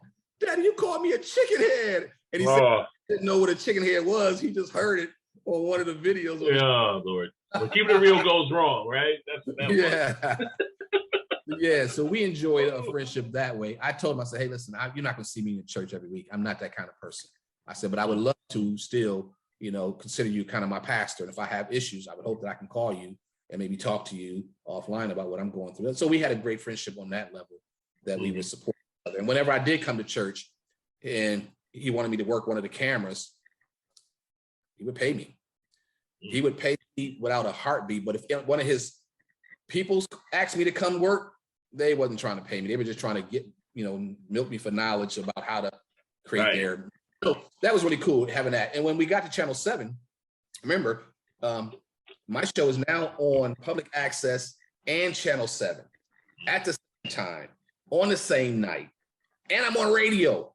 On Friday nights, I was on radio and 2 different TV channels at the same night. This is where the popularity kind of got really going, because now no one has ever seen that before in Buffalo, where you have a local kid who's on 2 different television channels and a radio station all at the same time. So people were really intrigued as to that. And I remember the popularity, there were the pros and cons. Of course, when I go to a club, the people at the front door, shout out to Bolo security and everybody would see me and whoever I'm with, yo, D, come on in. Y'all in, who with you? Now, 1, 2, 3, all these 6, we all get in. Never had to stand in line. Yeah, I think you got me in somewhere one time. Shout out to my man, Fred. No matter what I was drinking, Fred would never charge me for drinks. One of my favorite bartenders. There's times when I went to places, panels to eat. And when I went to go pay my bill, they said, oh, somebody already paid your bill for you. That happened so many times that I'm like, wow, this is weird. And the downside is that you lose your privacy. People knew where I lived, and so they would come up to my house and stick their CDs on my door, my mail slides, and it was just, after a while, it became uncomfortable because I walk into a room. I used to ask the DJs when I come into a club, please don't announce my name. I remember in the beginning, it was, oh, do you got DT late night noise in the house? But then when they did that, I would find everybody staring at me all night. Like if I just glance around the room, I'm going to find at least 5, 6 people making eye contact with me. Like you can feel them just looking at you when you're not looking at them. Right. And because I didn't roll with no crew and I didn't roll with a bunch of tough guys, I wasn't sure who was friend or who was foe. I would think that a lot of hate came with the popularity too. I know for a fact. Not at all. Listen. Well, I know there was a couple of instances, but we're gonna, we don't have to go there. But a couple of maybe 3 incidents I remember out of about 2,000 positive incidents. Right. So the hate came late in the game. It was, minor stuff, and it kind of, but it wasn't as much as I expected. I expected it a lot earlier in my journey, and it didn't happen until much later.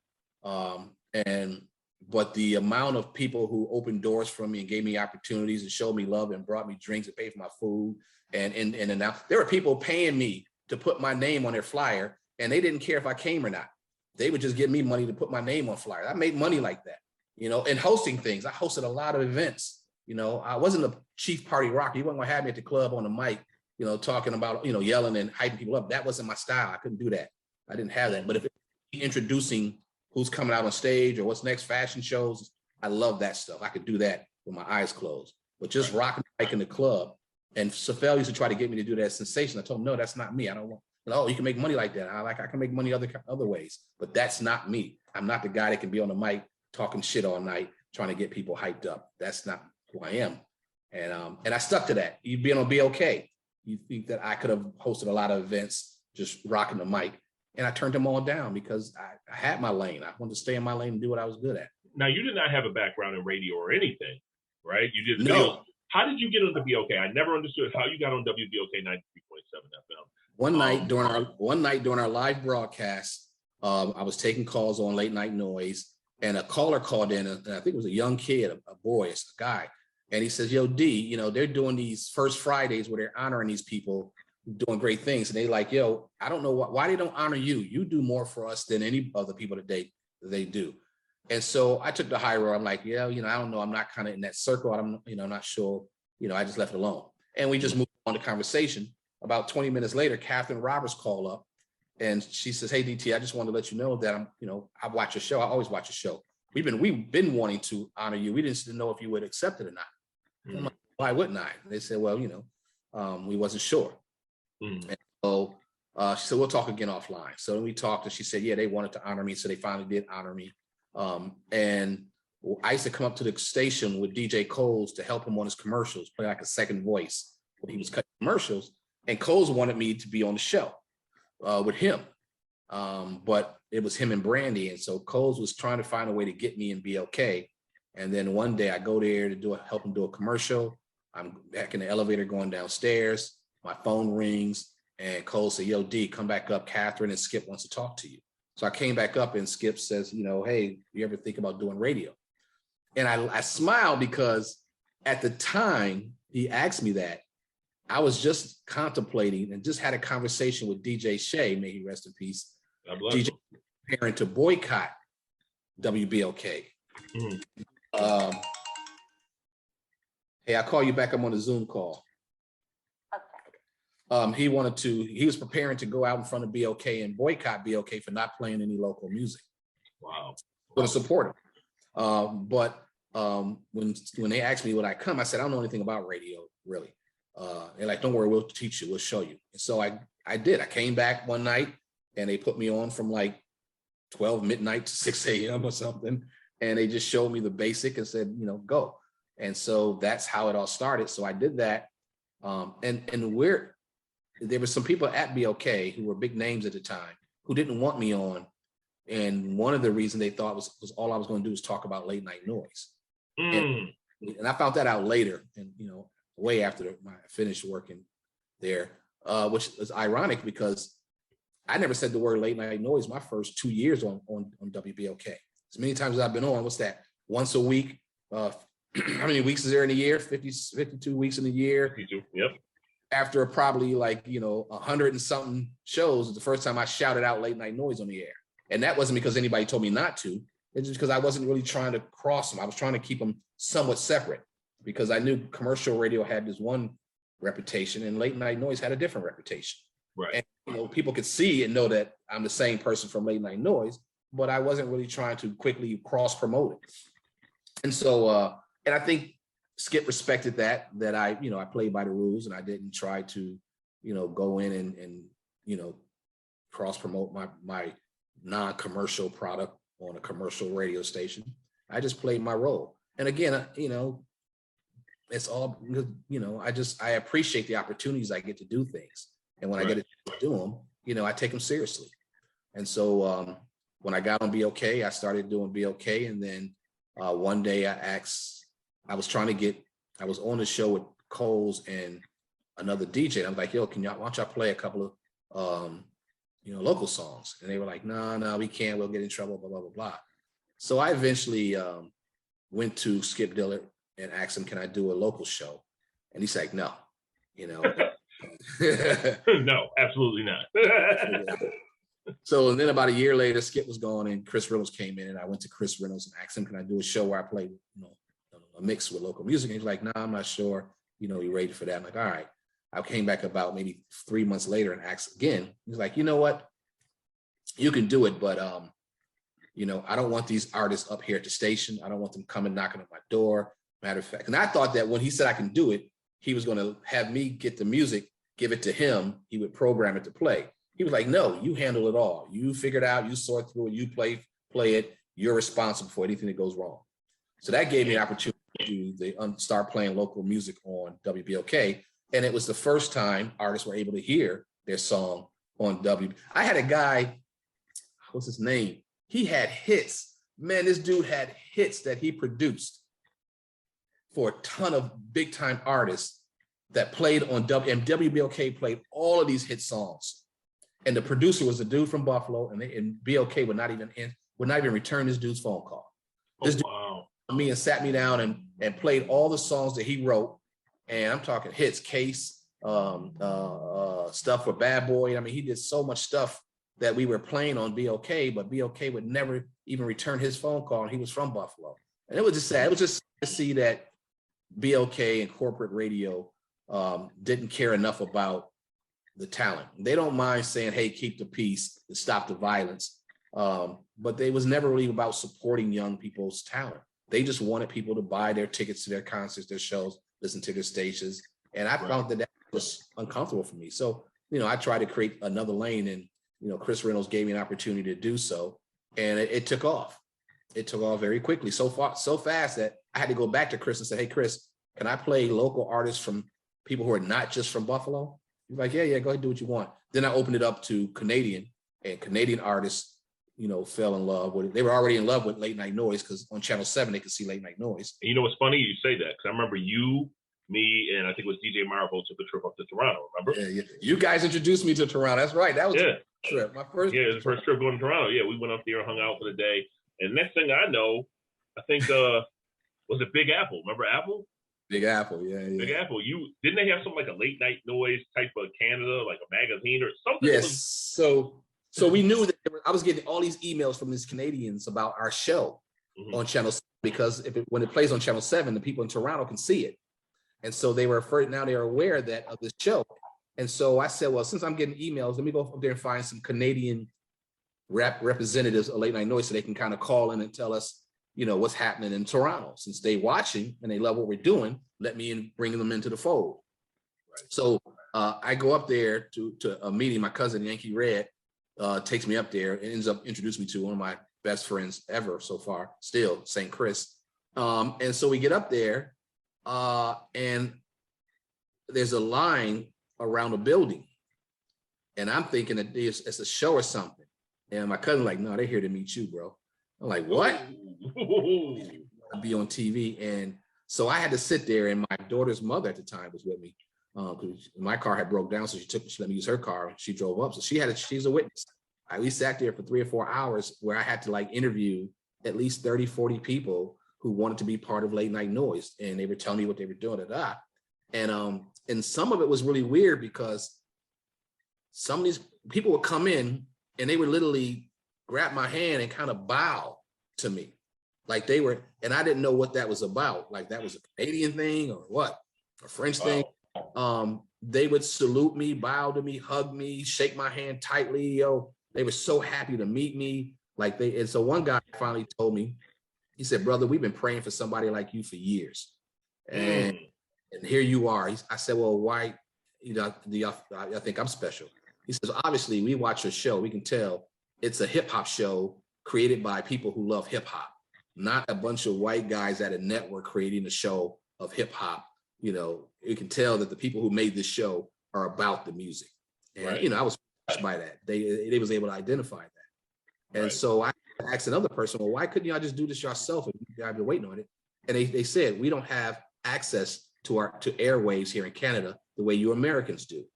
Our airwaves are controlled by our government, hands down. You don't have public access. We don't have the ability to put what we want on TV. It's all controlled up here. So to see you doing what you do, you're a breath of fresh air. And we love it and we salute. We want to do whatever we can to continue. So that's what started the whole thing in Canada. And I met some really great people, St. Chris. And Big Apple was kind of like he was kind of the Dame Dash of Toronto. Right. I remember he helped me out one time. I got into it with somebody up there at a little thing up at Dundas Square. And I kind of shook somebody down. I'm not a hard rock at all, but the person got a little live, and he was high or drunk or something. And I shook the dude down. And I turned and looked, and there's like 7 dudes with him. And I didn't realize it. I saw Apple and said, I need your help. And he came and he diffused those situations. It was just me and one other guy. And I'm like, I think I bit off more out than 2 at that point. Shout out to Apple. I don't know what happened to Apple or where he's at, but shout out to him, man. He's a good Yeah, dude. last thing I know, he was in LA. I think he had, matter of fact, I think he was struggling with some health issues. And yeah, I remember that. He seemed like he was in remission of some stuff. Yeah. And, yeah. I think he might have lost his leg behind that. So I mean, that's a serious thing, amputation. Because I mean, I think maybe it was diabetes or something. But yeah, Apple was a force to be reckoned with. he was. He was doing his thing, and so yeah, and then St. Chris and Kryptonic Records was one of my favorite people up there too. King Q, he's a force, and he's back and forth to Africa and Toronto, and he's got a like an African clothing line now that's doing huge. I mean, he's doing suits and dresses and gowns. I mean, but he was always a major hustler in the game. So shouts out to King Q up there in Canada. So yeah, so how that all turned out, and again, God has just blessed me with opportunities to do things that I never dreamed of doing, and he continues to do that. I'm down here in Florida now, and he's still opening doors for me. And so, okay. Now, are you in radio now in Florida, or? So I don't know if I should speak to. I'll speak to this. I just interviewed for a general manager job at a radio station. Hopefully, you get that. Would probably be the biggest position I've ever held in radio. Okay. I seem to be. There's indications that I am one of the finalists, and but I don't really put a lot of. I learned to manage my expectations, right? So I don't let things. So yes, I'm good at what I do. They've identified me as someone who's good at what he does. They, out of 30 people, I'm down to the last 4-5 candidates. The insiders are telling me that I did very well in my interview. And so that would be another game changer for me, another opportunity to, step into another world that I haven't been in before. And so I'm interested in seeing, how this plays out. But even before that, I'm down here working with CBS. So my 9-to-5 job, I am the chief of technical operations at a radio station. That's my 9-to-5. For a guy that did not have a radio background, look at that. Right. And so, but my freelancing, I freelance and I work for Fox Sports and CBS Sports, NBC Sports, and so I find myself pinching myself that I'm literally standing on the sideline with NFL teams. I'm literally what's the day?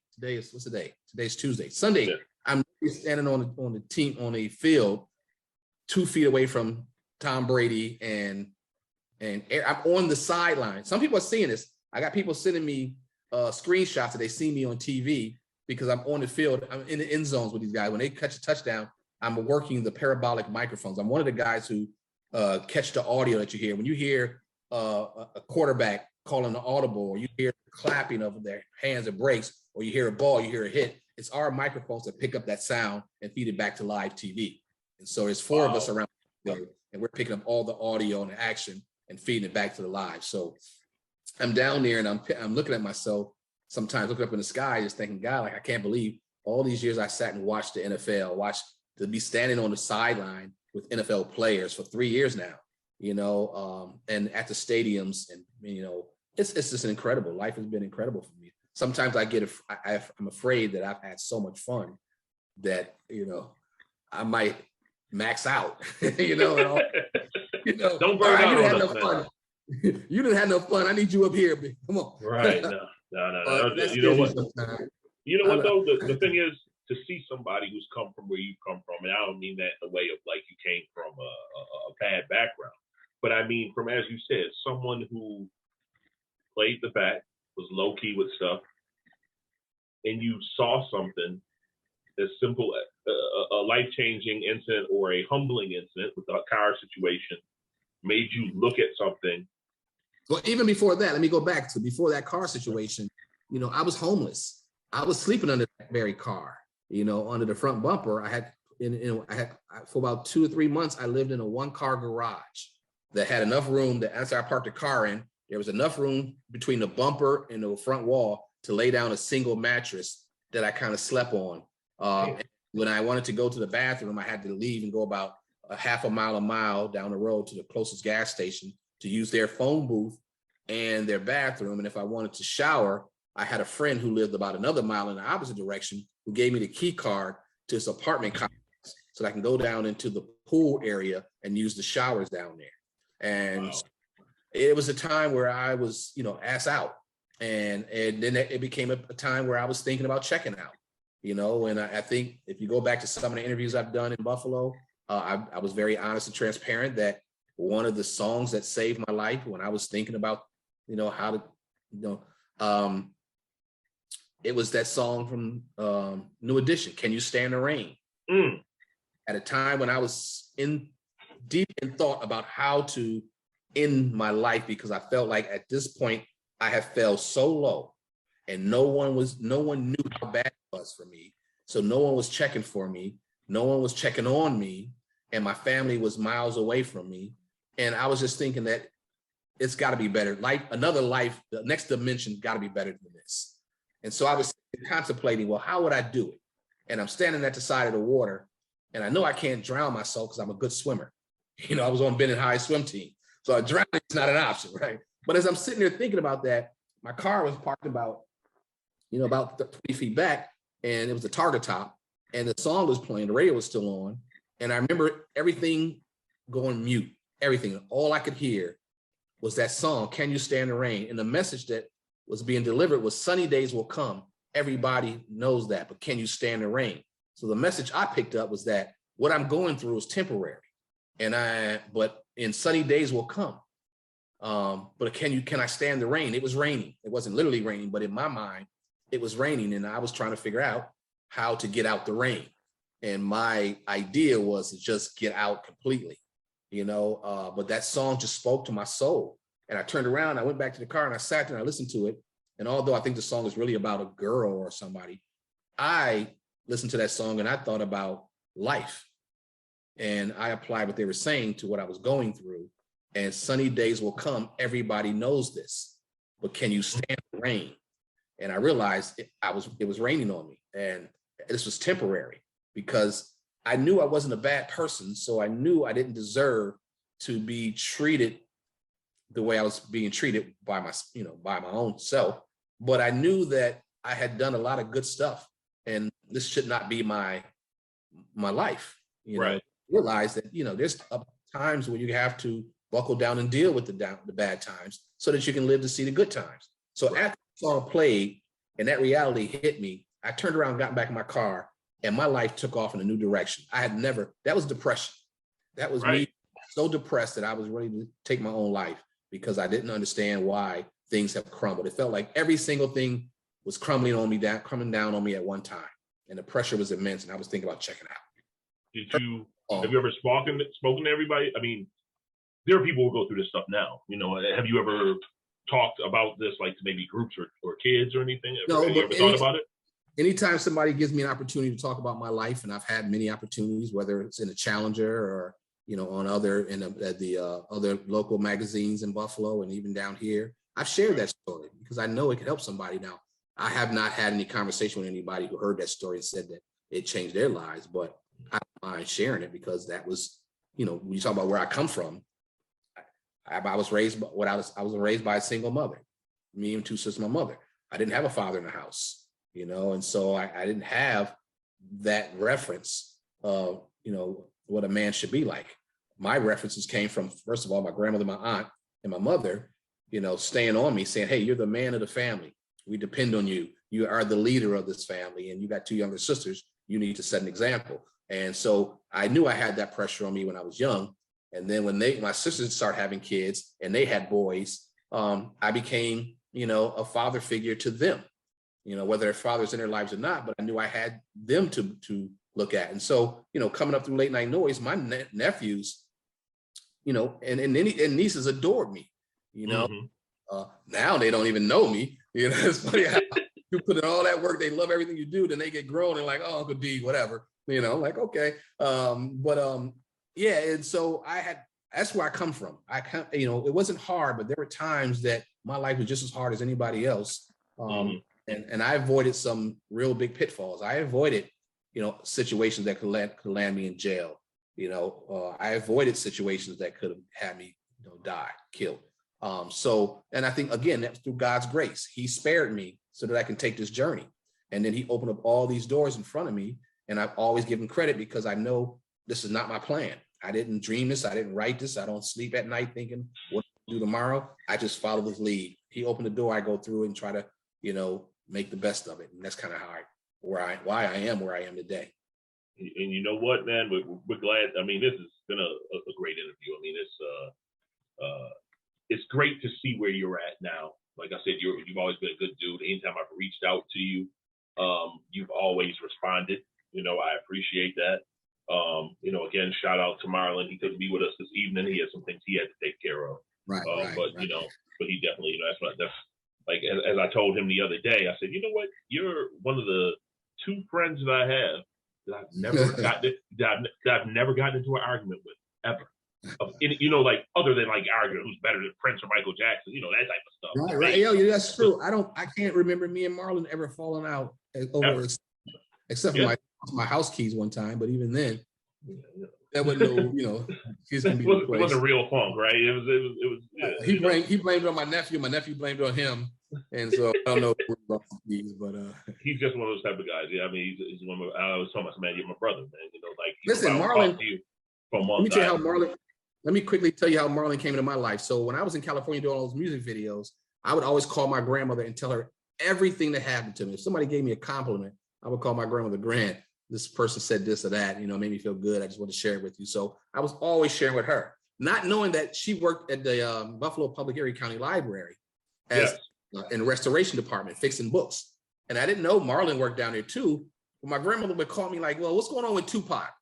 I'm like, Grant, what the hell do you know about Tupac, right? She was asking questions, and I never could understand where she was getting this information from until I finally moved back and I met Marlon and realized how young he was and that he had kind of knew, because I guess she would tell him, yeah, my grandson's in California, he's doing this, he's doing that.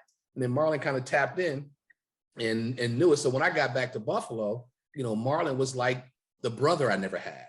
Right. We had sisters. Marlon became the brother, and he was already, inducted into the family because he was one of my grandmother's best friends. Right.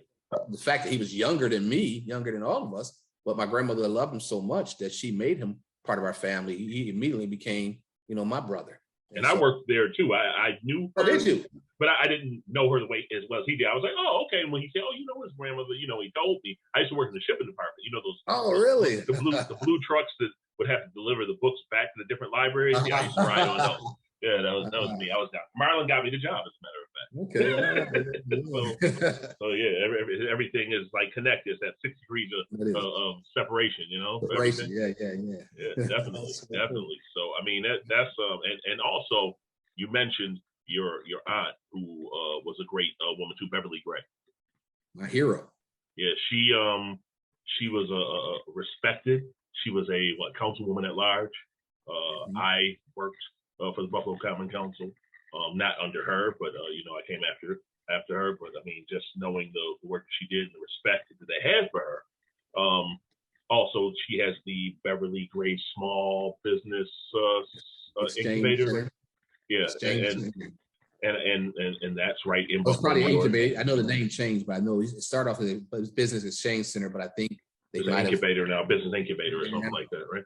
But the thing is, I would like to see more done with it more, because a lot of people are like, what exactly is going on in there? It's there, I would like to, considering her name is on there, I would like to see them really ramp it up a little bit more. Well, you might get that once you.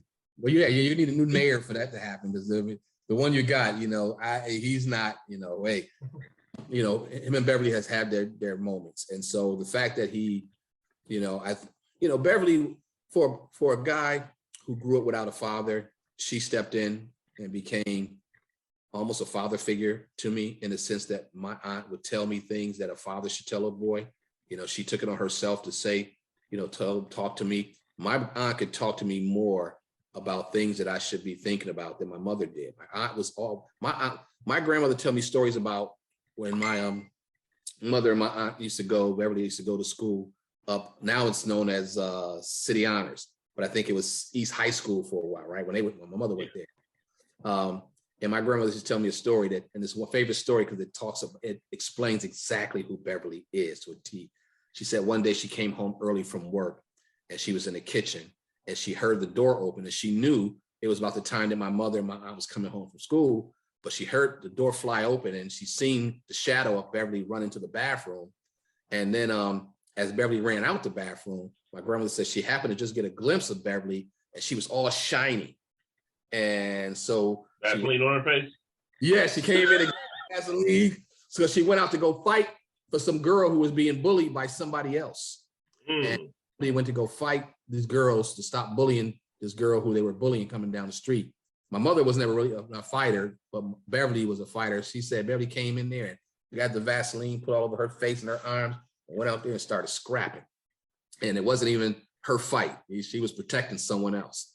And that, to me, is a story that signifies who Beverly has always been. She was the first Black woman to run for mayor of Buffalo, died in the process, succumbed to cancer, but she was a 13-year survivor of cancer.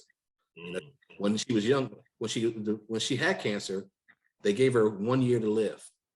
And I heard that because I came to see her and, I guess she was doing chemo because she had no hair. And nobody told me before I walked in the room that my aunt was good looking like that. So it scared the shit out of me when I walked there and to see her no hair. And then that was my introduction to what cancer is. And so she became a 13-year survivor. After they told her she only had 1 year, she did it for 13 years. Then when she wanted to run for mayor, we think that just the rigors of trying to campaign and you're still not 100% healthy, being out running to all these different communities at night, trying to make these meetings, we tried to get her to stop because we felt like that wasn't going to give her a chance to rest her lungs and stuff. And eventually she just realized she got to go for it. And it became too much for her. Yeah. But I had the pleasure of meeting her through you. Actually, I think when I came by the house a couple of times, I knew the name, I had seen her, but I'd never actually met her. And she was a delightful woman, very, very nice woman, and just like I said, the stories I heard about her, I'm like, wow, when I got into City Hall myself, it was just like, wow, that was neat. I got all her shows. Remember her radio TV show was created and produced by me, right? And me and her used to argue and tell me that that's my show. I'm like, no, it ain't, Aunt Beverly, it's my show. I let you host it. She said, it's my show. And I said, okay, Aunt Beverly, it's your show and it's not my show. Let me not show up and see how much of your show get on TV, right? There we go. Not only was I producing the show, I was taking it and putting it on TV. But she felt like she had control. We used to argue I was like, you really think this is your show? Yes, it's my show. What do you mean it's not my show? It's my show. I said, Aunt Beverly, I'm the guy who tapes you. I'm the guy who edits you. And I'm the one who got the time slot to put you on TV. And all that is in my name. She's like, yeah, but I'm the council member and you're doing it at a TV station that I help build and I help fund. And I was like, oh, checkmate. Right. Yeah, that is. So I have all those tapes and I plan to take all those tapes and edit them down and do something really special. I know people are going to really love it when they see, Beverly Gray's TV clips on TV again. So hopefully. I think that would be dope. I think that would be really dope. So I've had a great life. I've been, worked in great places with a lot of great people, living in New York and California, now in Florida, has only, just on the cake, being able to, move around and still be productive in all three, markets is a blessing. Getting paid to do some of the stuff that I would do for free is a blessing. Opportunities still coming my way is a blessing. I got a 17-year-old daughter who's ready to go to college to study biomedical science. She's at Penn State. That's a blessing. It's just life has been great for me, man. Everything that I've done, I give glory to God because, again, none of it was things that I planned on doing. I didn't have a plan for it. I didn't have a strategic plan. Like, first I'm gonna go do this, I'm gonna go do that, then I'm gonna grow. I just woke up in the morning and thank God that I had another day and almost just say, hey, what you got in store for me today? And just go after it. That's dope, man. And this has been a great conversation too, and the fact that you're giving, all the respect and the glory to the man above or the grand creator. A lot of. And I'm not a religious person. No, I'm not a religious person. Right. I'm spiritual. I believe in God. I'm not a guy who you're gonna find quoting Bible verses and that's not me. To me, written by man, my glory goes to the creator. Right. So, I know that might rub some people the wrong way. Oh, well, that's who I am. And I've gotten this far believing in who I believe in. Right. So you There's can't nothing wrong with change. that. Right. Nothing wrong with that You can't whatsoever, change man. I the mean, you've been through it all. You the hard streets of Oakland, Buffalo, everything. You know, what I mean, just all around. And look where you're at now, man. So you're a true success story. I mean, a legend. You gave opportunities to so many different artists in the city of Buffalo.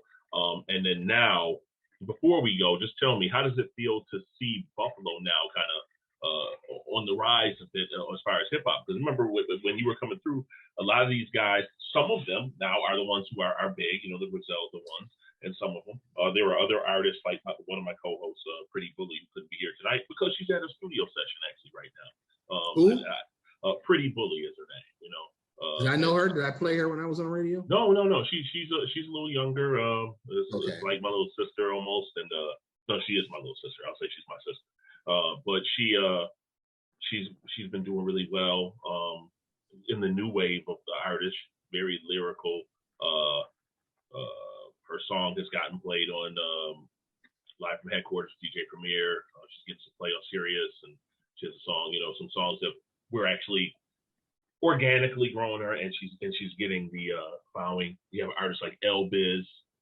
That's my dog, L Biz. L Biz. He does some things with. He's been getting play on Sirius and everything too. So that's you know, it's things are coming together, and you're seeing people who are, you know, from Buffalo. Shout out to Shay Noor, who is, a lot of people thought she's from Rochester. I'm like, no, Shay Noor is from Buffalo, and actually I'm the first person. I think I interviewed her 3 times on Biggie's Blackout, and I would say Shay Noor, and they would be like, "Well, her name sounds familiar." They didn't even know she was from Buffalo, and then she hooked up with 38 Special from Rochester and those guys, and then they're like, "Oh, that's the girl you used to talk about." And she still will text me on a holiday, and be like, "Hey, Merry Christmas," you know, well, whatever, or she'll answer my call or my text if I reach out to her because she's a real person, you know, and so we built that relationship. We're not best friends, but she didn't change at all from what the relationship we have, and that's really what it's all about, the relationships that you make. And some people will say, "Oh, I don't care if I burn a bridge because I can swim." Yeah, but that undercurrent is a fish, so be careful, okay? You know, I just try to make sure that I have good relationships with people, and I build those relationships. Yeah, well, you know, to your question, you know, it's funny. I remember, and the guy doesn't talk to me anymore, but I remember him arguing with me about. I used to tell him, I think Benny was, you know, of all the artists I was playing, I didn't play Benny the most because I liked him the most. I played Benny the most because him and Shay gave me more music than anybody else to play. Right. But I did believe that when it came to skills of all the rappers that I was playing music, that Benny had the best flow. And I thought that Benny could ride a track better than anybody else that I was getting music from. And, you know, there were some people who were cleverer than him with their rhymes, had better rhyme skills. But for Benny, I thought Benny had the perfect machine behind him. You know, you had a studio and a producer who put you first and foremost. So you were able to make more music than anybody else because you could go into the studio at no cost because, you know, Shay had invested his time and energy into making Benny what Benny is. And then, you know, able to support Shay. And whenever they gave me new music, you know, I played it. And I remember getting criticized that I played Benny so much that they thought I was part of Lilo Records or Buff City Records. And I wasn't. It was just that, you know, Shay would give me new music almost every week. And I would play it and Benny was good. But I told you, there was people, I really like D Black, you know. He was one of my favorites. L Biz was one of my favorites. I thought Thugsman was great artist and could have continued. If he continued doing music, may have had an opportunity to do. He actually is still doing music. He's doing a lot of things behind the scenes. Yeah, I actually interviewed him about a month ago, and so he's doing a lot of things behind the scenes. He's actually doing pretty well because he's a hell of a musician. He plays a lot of different instruments and stuff. Right. Yeah, so I thought that Pharaoh, or I don't know, he changed his name. I think he's Pharaoh now, but what was he? Was it Future back then? Future, yeah. I thought Future, for somebody who didn't have a large scale studio, he great quality music. I think he understood mixing sounds because I know that the music he was giving me out of his house was just as good as the stuff that would come out of Outer Limits or out of, you know, Shay's studio. I just thought that he was very talented. But he's kind of like the guy who has talent, but, his personality is a lot too, and so, but I thought that he was great. There's a lot of people that I really believe was, going to do some great things. So to see that, so I'm not surprised that Benny is doing what Benny is doing. I got to tell you, I am a bigger fan now of Conway than I am of Benny. Like, I didn't really, Conway back in the day, I don't remember getting a lot of music from him, but I listen to Conway's stories and his voice, and I just hear the pain that he's been through, and I can relate to that. Although Benny is still one of my favorites, I've really been recently a bigger fan of Conway's music, right. And what he's been putting out and what he's been talking about than I was before. And I have no relationship with Westside because he was never really around when I was doing my thing. So I never met him. I don't know if I ever heard from him. But I to hear what he's doing and what he's done with that whole Griselda movement, I am a sideline fan. I am amazed at what he's doing, and his business acumen is incredible, and so there's a lot to be said about that whole crew. Now, I got to keep it 100. I am also sitting back waiting to see, and I've had this argument with Adri V, that, okay, now that they're on, what does that do for Buffalo? Besides everybody being able to cheer for them, and who else is going to benefit from that outside of their immediate circle? Right. I wonder, would there be a real trickle down effect, or because I've seen this in Canada, with Drake. Drake, as big as he is, there's not a lot of Canadian artists from Drake camp that as big as he is or bigger. Even before him, Cardinal. Right. There was nobody else that came after him from that. Right. So yeah, I always want to see if someone's going to come back and really put on, and whoever they put on, take it to the next level and do well. Like the whole story of the, Lil Wayne putting on Drake, and then Drake taking off to be, at the same level as Lil Wayne, if not higher in some debates, and I want to see that happen for Buffalo. Those guys come back and find some real talent out there that's outside their immediate circle, come out and really scout for the next talent, and then, do that. That's what I want to, that's what I'm waiting to see to happen. But because right now it seems like what's happening is you're having people like the Elvises or the Pretty Bullies or the different ones who are making some noise. They're doing it themselves. Like when we went to New York, we went last year, and we went for this performance, and we got there, and there were a lot. It was in Brooklyn, and there were a lot of artists there that I knew who they were, underground artists, Rusty Juck from the Duck Down crew, and Illigy, and different people who I'm like, oh, okay, I know these guys. Matter of fact, we were with Illigy. He was with us hanging out. But everybody, when they were like, oh, when she performed, when she got done, like, where are you from? Oh, you from Buffalo? First thing. Oh, y'all know Benny and them? Yo, some dudes really this and that? So this is New York cats asking us this. So, but when they heard Buffalo, everybody's like, yo, there must be something in the water, or there's something going on, man. Y'all dope coming out of there. Y'all really making some noise. So they're showing us love when we go there, but it's just like somebody else has to kind of. Yeah. I think it would be amazing, and maybe it could never happen, but I tell you, if Griselda came back and put some energy, I think Adion is great.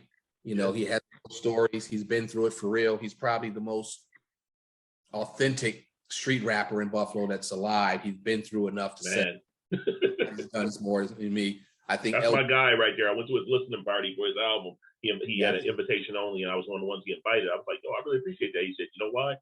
Because you was always cool to me. He said, you never tried to be anything that you weren't. He said, and anytime you saw me, you always came up to me. And the same for me. Like, he'll just call me out of the blue sometimes, just like, I was just checking on you, see how you was doing, man. Yo, I gotta go though. Yo, I'm gonna get back at you. And it's like, what was that? It was like a 3-minute phone call. But it's all love. You know what I mean? He's a good dude. He's a good person. In here. You know what I mean? But yeah, he's authentic. He definitely is authentic. And I think L-Biz is, I would put my money in L-Biz could be the next to blow. He's smart enough, Definitely got some stuff. And I'm not sure if, what the relationships he have with those guys, but. Well, L-Biz is part of me. L-Biz, Pretty Bully, Alma Ave, Rittens. Alma Ave. I remember those guys. Hold on. Alma, who's my man over there now? He's got a restaurant or something. What Elmo Rittens is I forget what name. Yeah, Rittens. Yeah. But they all are. We're all kind of like doing some different things together, and it's looking pretty good. Yeah. So yeah, I think Biz to me. I think pound for pound might be the most consistent and talented one. I mean, when you look at his catalog and the albums, and his last album, not the new one with Cash Money Beats, Cool Table, but the album before that, Never Cry. If you happen to see it, my son designed the album cover. So yeah, and they had the billboards over Buffalo and everything, and I'm like, oh, my son. Oh, I've seen those. Yeah, I've seen those. He said they were red. They were red. It was a red cover with the eye, buffalo, the buffalo, and the eyes. Yeah, my son came through that whole thing with the eyes and all the stuff, the roses. And, yeah, my son did that. He does a lot of design stuff. He's got his fingers on a bunch of different stuff. So yeah. So definitely, man, I appreciate this interview, especially on such short notice. I mean, it's definitely you have rich history, man, and a lot of things going on. I may have to hit you up to get at some of your people. I'm gonna have to get that E40 interview with one of those guys one day. You know what I mean? A list of names, and you just kind of, hey, you ain't gotta give me the names of who I need to contact. I'll do the rest. You don't have to do anything special. I ain't gonna ask you to do all that, but there's a few people I'd like to get at, some of those legends, maybe like an EA Ski, who I thought was so cool. He is. So definitely, man. I appreciate you. I appreciate the interview. Right. I say be safe.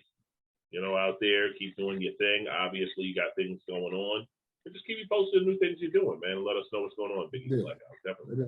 Thanks for reaching out, bro. I appreciate it. Thanks for giving me that. No doubt at all, my man. So we're gonna get out of here. You want to send any shout outs before we head out? Yeah, shouts out to my man Marlon Moore. Red. Shouts out to my late night noise crew, my unsigned hype crew.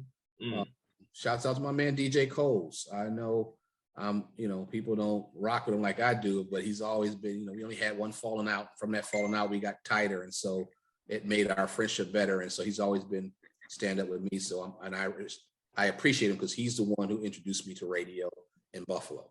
Well, let me take it back. The first time I ever been on BOK was really with what's his name? He used to be on BOK, and he had me. I came to visit one year, and he let me stay on with him from 12 from midnight to 6 a.m. What's his name? Now he's an actor in the local movie.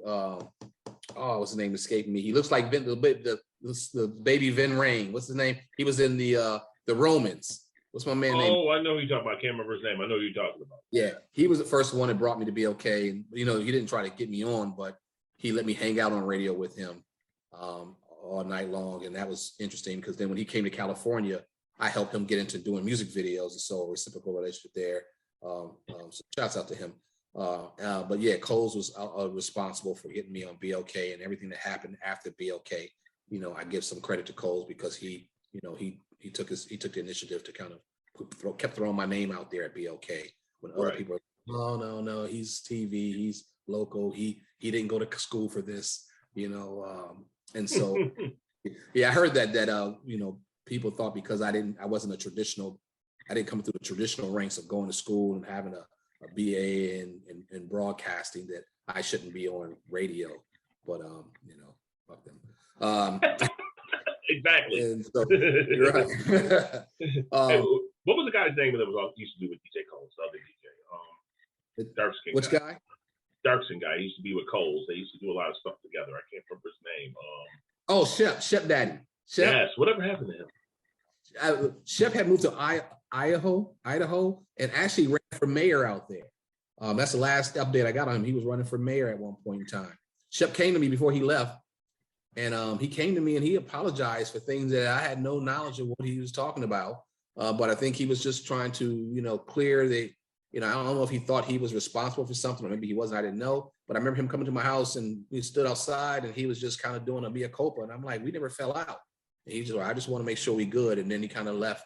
And then I heard at one point he was running for mayor in Idaho, but I don't know where he's at these days. But wow, that's always an awkward thing. Hey, I want to apologize for something you did that. What? But hey, it's all okay. He came to you, and you accepted, obviously. So that's all that matters.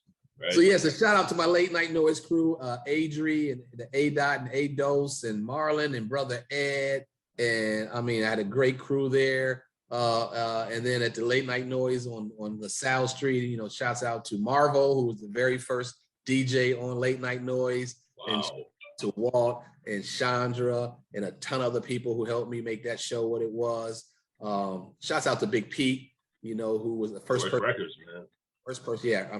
When I came back, I told him months before I came back that I'm going to come back and start a TV show.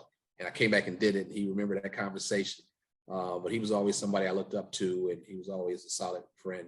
And there's a lot of other people. I can go down the list forever, people who looked out for me. But I definitely want to talk, the people who worked with me the most were the people who were part of Late Night Noise and Unsigned Hype. So shouts out to Yankee Red and St. Chris up there in the T.O. Can he play Ferguson? Me and Flay still talk. We're going to the Essence Festival together. Nice. And also, you know, I know you had another one who worked on the show and everything else. God bless Ramir, rest in peace to Ramir. You know, rest in peace to him too. I know he used to be on Late Night Noise. You know. Yeah, he's gone, man. He was great to work with. Yeah, he was somebody who. Yeah, he was somebody who. It was interesting working with Ramir. Ramir, you just. You know, you didn't have to almost tell him what to do. He kind of just knew it and did it. He was serious. He was another person who was serious about what he was doing. You know what I mean? If he signed on to the project, Ramir was going to go 100% to make sure you win. You know, our relationship kind of floundered in the end, but I will always respect his go-get-it attitude and how hard he worked to try to make what we were doing together a success. So yeah, he's gone. May he rest in peace. Don Allen Jr., may you rest in peace. Yeah. Shout out DJ Shea, may he rest in peace. I think the mayor of Bailey, Dirty Nate. The Dirty Nate, that was my dog too. Oh man, it's talented MC, talented freestyle MC as well. He's one of the best freestylers I've ever heard in my life. I saw him on stage against Common and kind of do a little personal freestyle. Something Common was like, "Whoa, okay." He wanted to say, "Hey, who won the battle?" He got up there, and Common didn't want none. He was like, "Never mind, I'm good." Dirty Nate, last story. Dirty Nate, when I went out with Late Night Noise to Bailey, we with the camera crew walked up and down Bailey with Dirty Nate while he walked in and out of stores to tell us he's the mayor of Bailey, and everybody was signing on. We walk into a store or a shop, and they're like, "Hey Nate, yeah, this is Late Night Noise. I'm showing them the block. You know, this is what I do." And I was just so impressed that this dude, you know, was just, you know, had that much love for that neighborhood and didn't mind shining. Shout out to Dirty Nate, man. So DT, I'm gonna let you get out of here, man. You know, all right, bro. Coming on the Biggie's Blackout, man. Be safe. God bless you, man. And let's stay in contact. Absolutely. Okay. All right. All right, brother. Have a good evening now. You too. Thank you. All righty. Bless.